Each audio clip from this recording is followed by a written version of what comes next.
If you want to make a beautiful DIY Adirondack chair that is actually DIY, so no surprises when you click on the video with a router or a table saw or a planer or some other fancy joinery, just simple DIY, then this is the video for you. And hey, if you're one of the dozens of people watching this video, do me a favor, hit that like button and subscribe to the channel.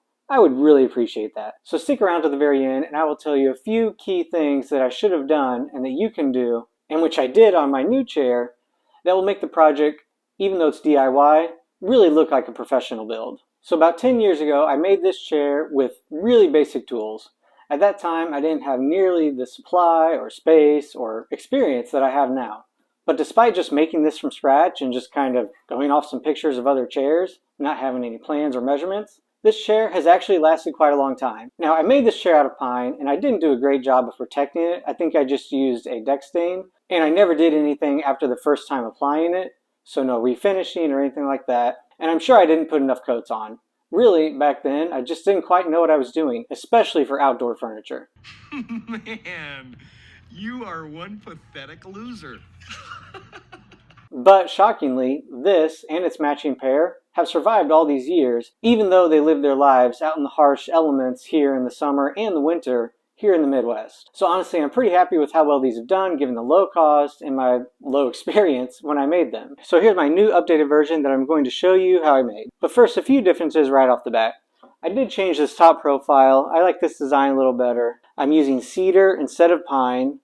And really that's just kind of a design choice based on the finish I'm going to use and the look I'm going to use. And I made sure to use an outdoor finish, the General Finishes Outdoor Oil. It's a great non-film forming finish, which means that every couple of years or so I can just go in, apply a new coat of oil, and this will look as good as new. So I made this project just using dimensional lumber right off the shelf at the big box store. There's a few great reasons to use the dimensional lumber. One, you don't have to use a table saw, you don't have to have a table saw, which I don't necessarily consider to be a really DIY level tool.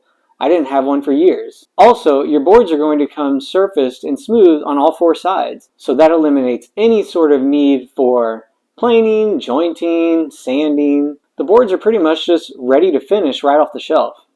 And also, they come in various widths, so I can design my projects based on what widths I know I can get. So that really helps simplify things for me. So again, let me tell you what I've done here. And this is all done only using a miter saw and a jigsaw.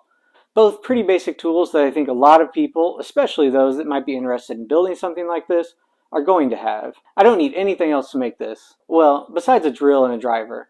And honestly, I didn't have a driver when I made my other one, so that's not even necessary. So as I said, I made this out of cedar. And regardless of what species of wood you're going to use, you can do the same thing. So most stores are going to have oak, cedar, poplar, pine, maybe even some others. And if you want to paint your project, which is a lot of times a really great choice for outdoor furniture, especially Adirondack chairs, which are really popular to be painted, just get something cheap like pine.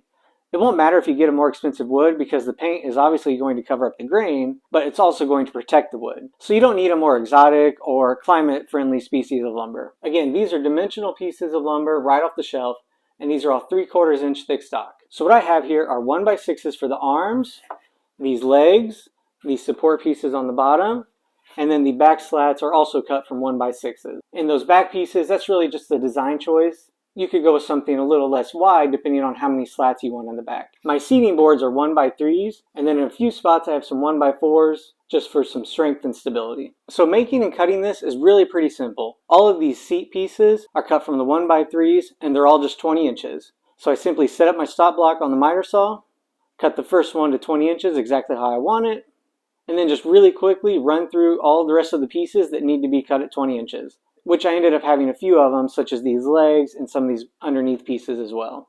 Couldn't be more simple, right? Right off the shelf, into your miter saw. Any DIYer can do that. And that's basically the same process for all of the boards that are just going to be cut at 90-degree angles. Just use whatever measurements you find that you need to use and cut them. That simple. Sorry, I don't really have a build plan for this chair, but that's kind of in the spirit of the DIY. I think it's better to just kind of figure these things out on your own as you go. And it really helps with the learning experience about how to design and build something, because you really have to kind of figure things out on the way as you go. Next are these leg support pieces things. I don't really know what you would call them. For these, you're just going to want to set up a straight edge so that you can find this angle right here at which to cut this. Of course, this is done on the miter saw, not a problem at all. You will just have to rotate it to whatever angle you need. And then for this curvature, this is simply done with a jigsaw. And the best thing about this piece and all of the others, and because you're going to make multiple pieces that are the exact same, once you get one done, just trace it onto the other board and you have your template. Again, this is a 1x6, so I only had to cut from here down to the end, and then right here on the miter saw, and then again, one little design element here using the jigsaw. So once I have the support pieces and the legs done, then I'm ready for these back support pieces, which will support the back slats. Again, these are just going to be cut at an angle. Figure out whatever angle you think it needs to be done at. I think mine was about 25, maybe 30 degrees. I'm not really sure. And then I have this curved back piece, which I also cut using the jigsaw, just to give my back some curvature and shape to help make it more comfortable. And this curve on the bottom matches the curve on the top, just so that everything fits together nicely. And then for my back slats, again, these are cut from 1x6s, but I design it to make as minimal cutting as possible. So this inside edge on each of these 4 pieces, here, here, here, and here, that is just the straight factory edge from the store. So I don't need to do anything there. The only edge I need to cut is this outside edge of each board to create the shape that I want. And again, that's just a design choice. You could easily make this as such that you don't really have a fan element to your back support pieces. But I did that. It's really not that much effort, but it gives a really good effect, and it just looks nicer, I think. So again, using the jigsaw, I'm just going to cut this long edge, and then for the top profile of each one, I chose this extra detail here. And for all of these tops, I'm not really doing anything specific or exact. I'm just kind of sketching it out and cutting it with the jigsaw. But I do just make sure that when I'm measuring these out before I cut them, I'm taking the measurements so that each piece can line up with the start of the next piece. Again, that's pretty simple. You'll probably realize that as you're making it, but just make sure you do that. And then again, just tracing each of these because these pieces are a mirror of these. Now for my middle piece, because it fans in both directions, I did have to use a jigsaw for both sides. It's really not that big of a deal. I'm using pretty soft wood, same thing if I was using pine, and the jigsaw cuts it just fine. You absolutely do not need a bandsaw for this.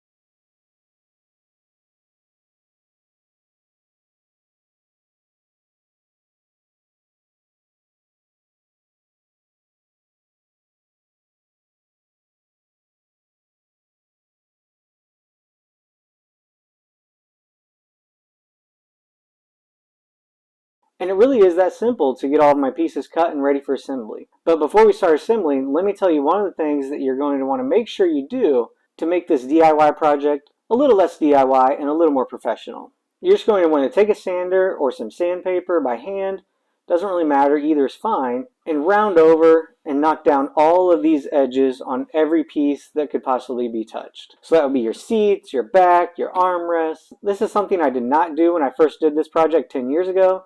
I just wouldn't have thought about it. But it is a really simple step that can really make your project have a much more finished and professional feel. Now that I have those edges rounded over and knocked down, more touch-friendly, I'm ready to assemble. This process is really pretty straightforward. By this point, you should have a pretty good idea of what this project is going to look like when finished, so it might as well be something right out of the box from IKEA. Only you do have to drill your own pilot holes here. Again, mechanical fasteners are perfectly fine and acceptable for outdoor furniture.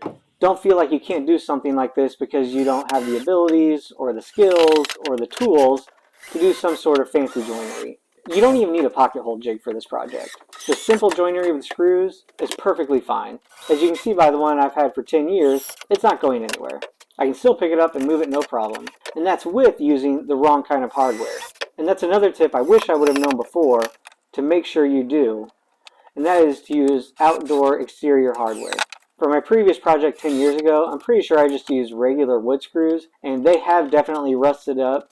So if I ever wanted to take it apart, or if I did have to replace any boards, it would be a little annoying trying to get those screws out because they're probably going to break if I try to unscrew them. But for this project, I ended up using stainless steel screws. I also used pan head screws instead of flat screws because I did not want to drive the screw deep into the wood and cause more cracking and splitting. These pan head screws sit right on top, flush with the wood, and they're just a much more friendly screw to use in this project. Now, some people may not like the screws being proud of the surface. To get around that, if you do want your screws sunk below the surface, make sure to use a countersink bit. It's just one extra thing you're going to have to buy, but if that's what you prefer, it's actually a great investment. Countersink bits are great for a lot of different projects. That countersink bit will create the hole for your screw to sit in. And something I also didn't really do when I assembled that project 10 years ago was pay close attention to where my screws went. So this time I made sure that my screws were sort of a design element. So I made sure that as I'm putting in the screws, they're lined up, they look nice, they look purposeful, as opposed to just being haphazardly placed everywhere. Well, I think that's kind of it. I hope you've learned something from this video, and what I really hope is that you see this and realize you don't need a lot of fancy tools or equipment to make some really great projects. I made this chair and another one just like it in one weekend using some really basic tools.